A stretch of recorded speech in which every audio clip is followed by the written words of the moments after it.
लेकिन सबसे पहले आप चैनल को सब्सक्राइब करो, बेल आइकन को प्रेस करो ताकि आपको आने वाली हर वीडियो का नोटिफिकेशन मिल जाए।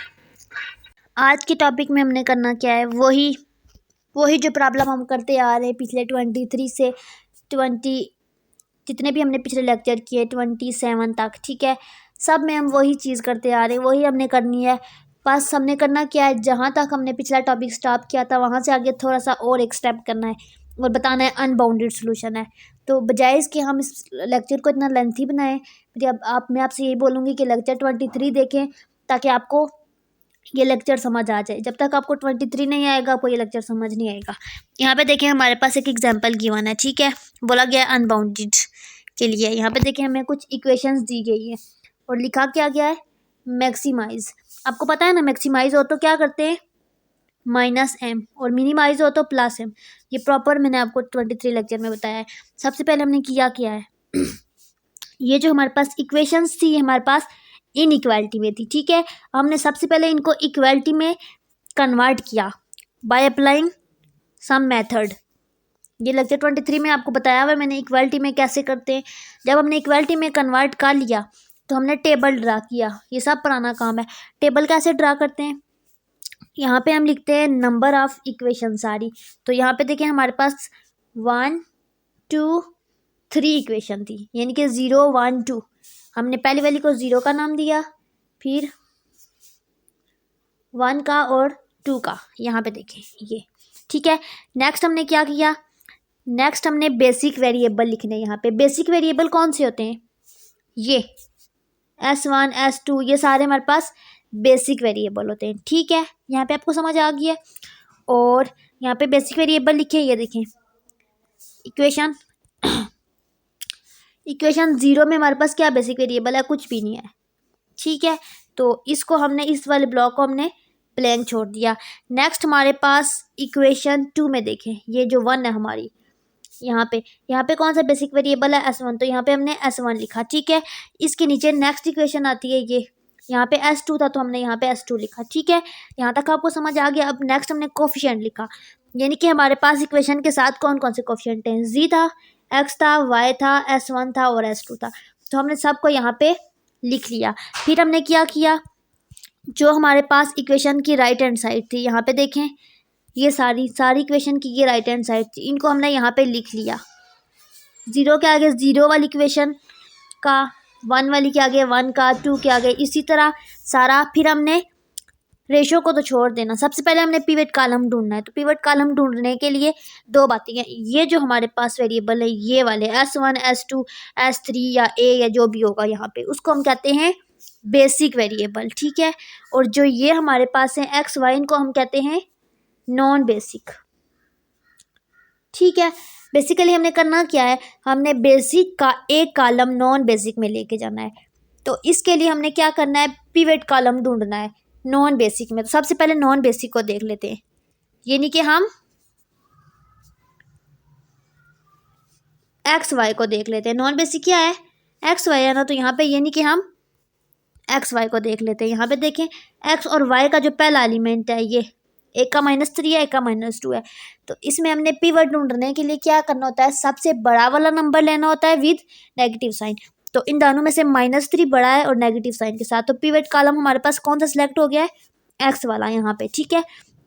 अब हमने क्या करना है, रेशो निकालनी है। यहाँ पे ये रेशो का कॉलम बनाना है। रेशो कैसे निकलती है, जो हमारे पास राइट हैंड साइड होती है उसके एलिमेंट को डिवाइड करते हैं हम पिवट कॉलम के एलिमेंट के साथ। तो यहाँ पे ये सब इनके कोरस्पॉन्डिंग के साथ डिवाइड होंगे, तो हमारे पास ये 15/220 आ जाएगा, ठीक है।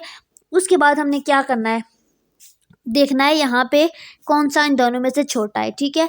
इन दोनों में से 15 छोटा था, तो जो छोटा वाला होगा उसको हमने पिवट रो सेलेक्ट करना है। आपने ये बात याद रखनी है कि छोटा हो मगर नेगेटिव साइन ना हो, पॉजिटिव साइन वाला। तो 15 छोटा है तो हमने यहाँ पे एक्स को पिवट कॉलम रखा और 15 वाले को पिवट रो रखा। अब हमारे पास यहाँ पे क्या है, ये जो एलिमेंट कॉमन है इसको हम कहते हैं पिवट एलिमेंट 1।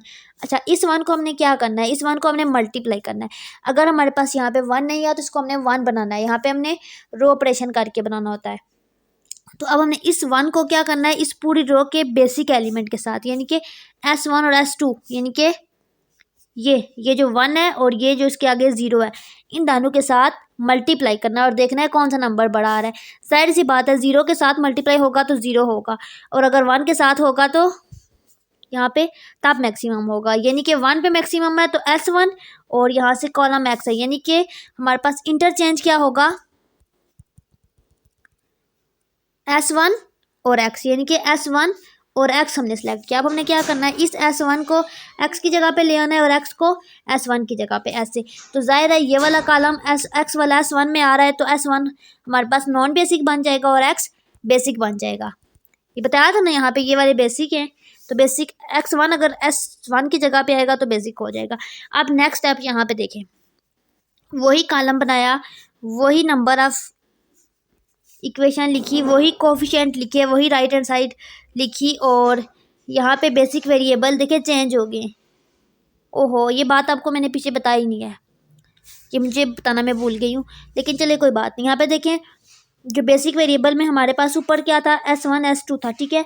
यहाँ पे X और S2 कैसे आ गए, ये आप सोच रहे होंगे।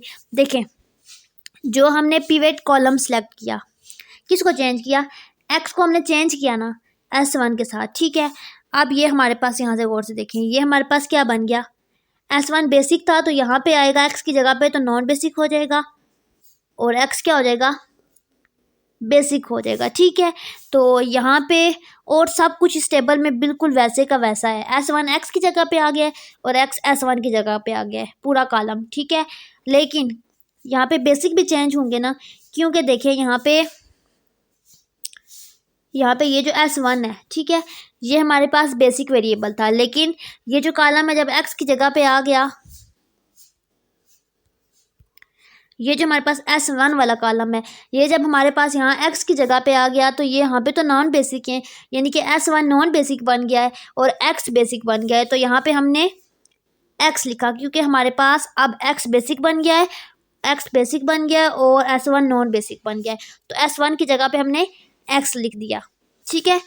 इसी तरह आपने पिछले स्टेप में यही करना है। नेक्स्ट हमने सेकंड इटरेशन ऐसे ही बिल्कुल फाइंड की, जो फर्स्ट इटरेशन का आंसर आया उसी को लेके आगे चले, वहाँ से हमने रेशियो निकाली और वहाँ से पिवट कॉलम रो सेलेक्ट करके इंटरचेंज किया। अब यहाँ से चेंज कहाँ पे आता है, यहाँ पे चेंज आता है कि जब हमने सेकंड इटरेशन फाइंड कर ली, हमने पिवट कॉलम सेलेक्ट कर लिया, यहाँ पे अब हमारे पास मसला ये, यहाँ पे देखें रेशियो दोनों की नेगेटिव है। मैंने क्या कहा था, इन दोनों में से क्या करते हैं पिवट रो के लिए, दोनों की रेशियो देखते हैं जो हमारे पास छोटी हो, लेकिन यहाँ पे पॉजिटिव भी हो, लेकिन यहाँ पे नेगेटिव है। तो यहाँ पे हमारे पास कौन सा केस यूज़ होगा, अनबाउंडेड वाला। अच्छा, ये हमारे पास अनबाउंडेड आ गया है। अनबाउंडेड के लिए दो कंडीशन है, अगर हमारे पास सेकंड इटरेशन में रेशियो या तो सारी नेगेटिव हूँ या सारी ज़ीरो हूँ। अगर यहाँ पे दानू ज़ीरो होती तब भी हम बोल देते अनबाउंडेड है, यहाँ पे दानू नेगेटिव थी तो हमने बोल दिया अनबाउंडेड है। यहाँ पे हमारा क्वेश्चन ख़त्म हो गया। Unbounded solution space but bounded optimal solution, इसका क्या मतलब है। सेम वैसे ही हमें एक एग्जांपल गिवन है, जैसे हमने लेक्चर 23 में की थी, वैसे हमने सारे स्टेप करके हमने इसकी फर्स्ट इटरेशन और सेकंड इटरेशन फाइंड आउट की। यहाँ पे ये देखें, जब हमारे पास सेकंड इटरेशन आ गई तो हम देखेंगे ऑब्जेक्टिव रो को, यानी कि जो हमारे पास फर्स्ट रो है ये ऑब्जेक्टिव रो होती है, इसको हम देखेंगे। यहाँ पे हमारे पास अगर कोई भी नंबर नेगेटिव नहीं हो, इनके सारे नंबर पॉजिटिव हों, तो हम बोल देंगे इट इज़ ऑप्टिमल सोल्यूशन। यहाँ पे देखें दैट ऑप्टिमल सोल्यूशन, ठीक है, ये हमारे पास ऑप्टिमल सोल्यूशन है। यहाँ पे देखें ये सारे नंबर जो ऑब्जेक्टिव रो है, यहाँ पे सारे कोफिशिएंट क्या हैं, पॉजिटिव हैं, कोई भी नेगेटिव नहीं है, तो हमने बोल दिया ऑप्टिमल सोल्यूशन है। तो यहाँ पे इसका आंसर देना है, तो इसको हम पता है आपको जी कहते हैं पहले वाले को, ठीक है। तो ये हमारे पास क्या है, एक्स है, तो एक्स हमारे पास यहाँ पे 20 और ये y हमारे पास 10 है। इसके अलावा जो बच के हमारे पास S1 S2 वट वो सारे हमारे पास 0 के इक्वल होंगे ये, और यहाँ पे हमने आंसर दे दिया, ठीक है। नेक्स्ट हमारा टॉपिक है, यहाँ पे देखें इसको ग्राफिकली भी बताया मैंने कि ग्राफिकली ये कैसे है, इसको छोड़ दें। और multiple or alternative optimal solution, वही सेम सारे स्टेप करके हमने ये फर्स्ट सेकंड और यहाँ पे देखें थर्ड इटरेशन फाइंड किया, 3 इटरेशन आई है।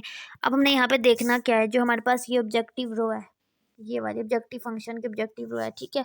ये इसमें हमारे पास ये जो वेरिएबल हैं एक्स और वाई की, ये है हमारे पास नॉन बेसिक वेरिएबल। अगर ये हमारे पास दोनों ज़ीरो हैं, ठीक है, यहाँ पे देखें स्टेटमेंट को रीड आउट करें।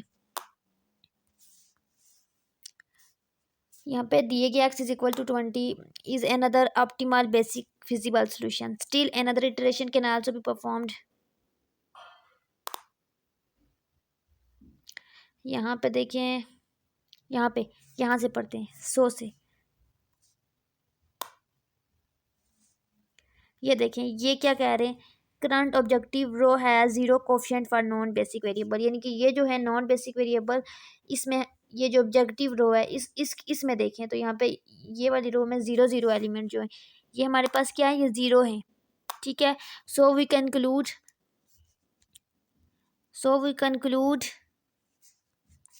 Conclude that we have only one optimal basic feasible solution, यानी कि यहाँ से हमें पता चल गया कि हमारे पास one basic optimal basic solution है, ठीक है। Over any weightage average of optimal solution must also be optimal non basic feasible solution, ठीक है।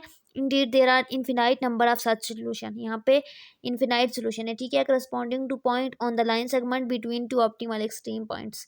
तो यहाँ से इस तरीके से हम मल्टीपल के लिए फाइंड करते हैं। इसी तरह हम number of zero coefficients in the objective row in optimal table, यही बात कह रहे हैं ज़ीरो ज़ीरो वाली।